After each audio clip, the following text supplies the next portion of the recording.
Donc on y va. Ici j'ai un jeu de cartes bleues, parce que bleu c'est ma couleur préférée. Et pour ce tour j'ai besoin de 4 cartes. J'aime bien le pic, donc on va faire du pic et on va prendre de l'as au 4. Comme ça sera facile à suivre. Donc je vais les chercher rapidement. Le 3 ici, le 2, le 4 et enfin l'as. Voilà. Donc on va juste réarranger un petit peu ces cartes vite fait pour le mettre dans l'ordre. 4, 3, le 2 et l'as. Très bien. Je pose le jeu ici. Je vous les montre. As, 2, 3 et 4. On les mélange un petit peu et on va faire un petit effet façon Twisting the Aces. C'est-à-dire je secoue les cartes et là, une carte se retourne, l'as de pique. On continue. Clac. L'as de pique est revenu. Et c'est maintenant le 2 de pique qui s'est retourné. Je fais ça encore. Le 2 est revenu et maintenant le 3 se retourne. Et vous vous en doutez, on va faire pareil pour le dernier. Clac. Le 3 est revenu. Le 4 de pique s'est retourné. Donc ça c'est sympa, mais on peut faire mieux que ça. Un peu plus fun, un peu plus flash. Comment? Ici, j'ai un étui rouge. Et regardez bien ce que je fais. Clac. Si je tape mes cartes sur l'étui rouge, regardez bien ce qui se passe. Toutes les cartes se retrouvent avec un dos rouge. 2, 3, 4. Donc ça c'est plutôt cool. Mais soyons fous. Débarrassons-nous de cet étui bleu et tout simplement faisons pareil avec le jeu. Pouf. Voilà. Et là, toutes les cartes deviennent rouges. On est passé d'un jeu bleu à un jeu entièrement rouge.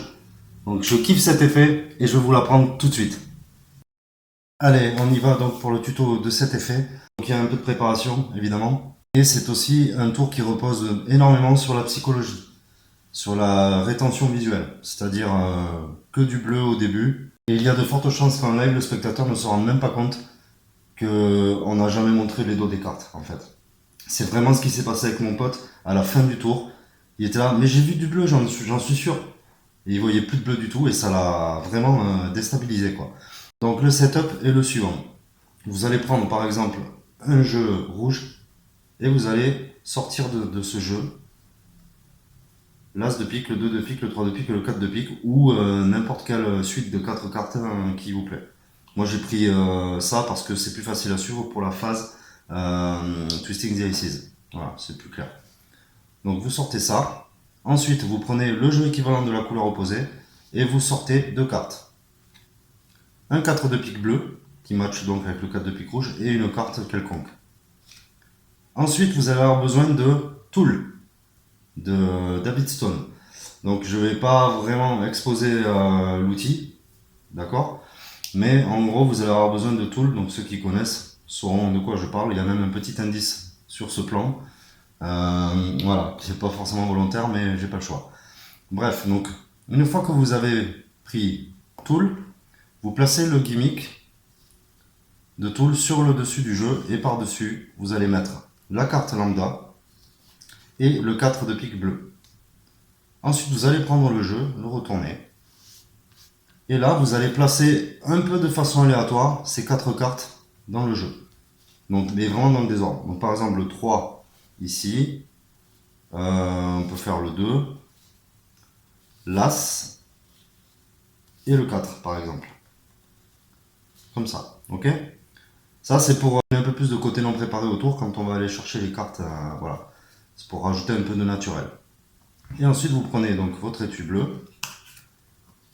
Donc, je vous rappelle que le jeu est comme ça. Hein, et vous le mettez comme ceci dans l'étui bleu et vous mettez l'étui rouge à part. Et donc, vous êtes prêt à commencer. Donc déjà, le spectateur, première chose qu'il voit, c'est un étui bleu.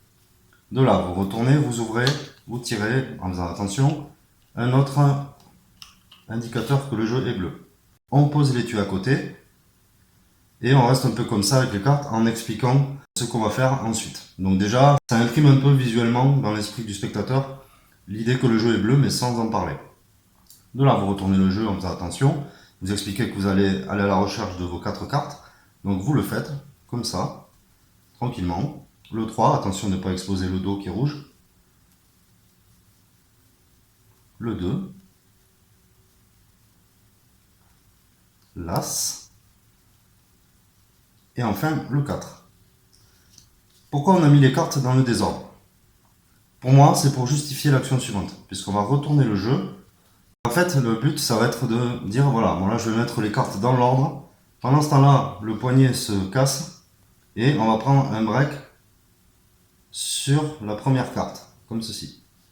Et là, on explique qu'on va juste classer les cartes dans l'ordre pour que ce soit plus propre. Donc on va mettre le 4 par-dessus, le 3, le 2 et l'As. On égalise vite fait. On prend l'ensemble au break, donc on pique un duplicata bleu, et on pose, et on laisse comme ça. On a encore une carte de sauvegarde qui permet de maintenir le jeu bleu jusqu'au bout. Parce que dans la routine originale, il n'y a qu'une seule carte bleue par-dessus le jeu, et du coup on est obligé de le poser comme ça. Moi je me suis dit, pourquoi pas rajouter une carte. Comme ça au moins jusqu'au bout on a le jeu qui est bleu. Là, on prend nos cartes. Position middle grip, et on va les faire défiler une par une. As, 2, 3 et 4. Ici, attention, on a une double. Une fois qu'on a fait ça, on saisit le 3 et la double ici, et on va les insérer entre les deux autres cartes. C'est ce qui va permettre à l'effet de fonctionner ensuite avec une carte qui se retourne à chaque fois.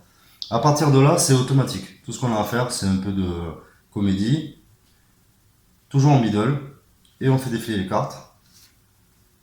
Hop, une carte s'est retournée. À chaque fois, c'est ce fameux 4 qu'on a en plus, le duplicata.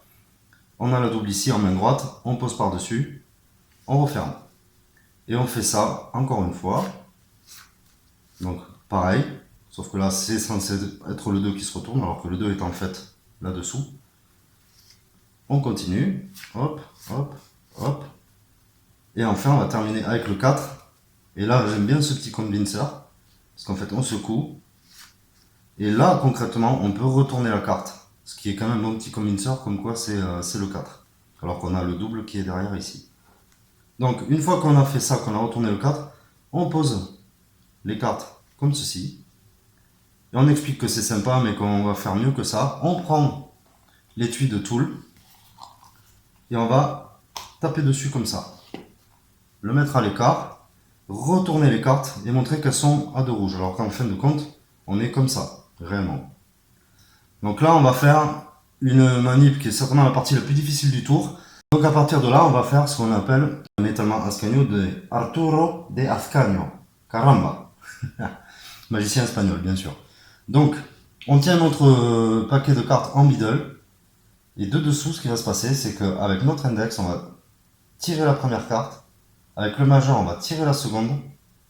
Et avec notre pouce ici, on va maintenir une légère pression pendant que la main droite décale, tire la double, ici.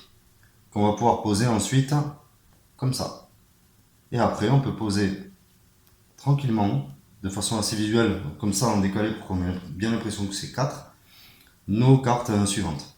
Donc en fait, on se retrouve avec la carte bleue qui est là-dessous. Ok? On revoit vite fait ce passage. Donc étalement ascanio, je tiens en middle, index je tire, dans la foulée je tire avec le majeur dessous. Donc on est comme ça. Clac, clac. Et ensuite, comme ceci.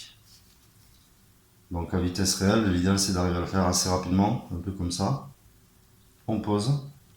Tac, en faisant attention que la double se dédouble pas. Pour ça, il y a un bon moyen, c'est une fois qu'on l'a sortie, c'est de la bomber vite fait comme ça et de la lâcher. En principe, les cartes vont rester ensemble. Donc après, on pose le reste, sans faire bouger comme je viens de le faire là. Et ensuite, c'est là qu'intervient un tool, puisque tout ce qu'on a à faire, c'est prendre notre étui tool, faire comme ceci, et le jeu va se transformer. On peut flasher rapidement comme ça. On se débarrasse de ça aussi, et là, on se retrouve avec le jeu rouge. Pour la partie clean-up, par exemple, ce qu'on peut vraiment faire, moi c'est ce que j'ai fait avec mon pote la dernière fois, il était tellement halluciné que j'ai eu le temps de ramasser ces cartes-là, de boucler la carte du dessous, de faire un gambler scope, comme ça, et d'empalmer la carte, de la mettre dans ma poche, et de lui donner ensuite, tiens, regarde, prends les cartes là du début, elles sont, tu peux y aller, il n'y a aucune carte bleue. J'avais trouvé une alternative pour effectuer le change du jeu, comme ça. Mais bon, c'est pas évident à faire en vrai. Mais j'avais pris l'étui pareil. Et en fait, j'avais fait appel à du lapping. C'est-à-dire que j'avais placé le deck par-dessus comme ça. Et avec mon pouce, j'avais poussé la carte en même temps, comme ceci, pour la faire tomber, lapping. Et ensuite révéler que le jeu est entièrement rouge. Mais là, du coup, ça se fait dans certaines conditions. Donc, faire tomber la carte. On monte vite fait, de profil. Donc, comme ça, un truc comme ça, quoi, avec le pouce. Décoller un peu la carte. Et ensuite faire semblant avec le jeu. Et la carte tombe. Et voilà.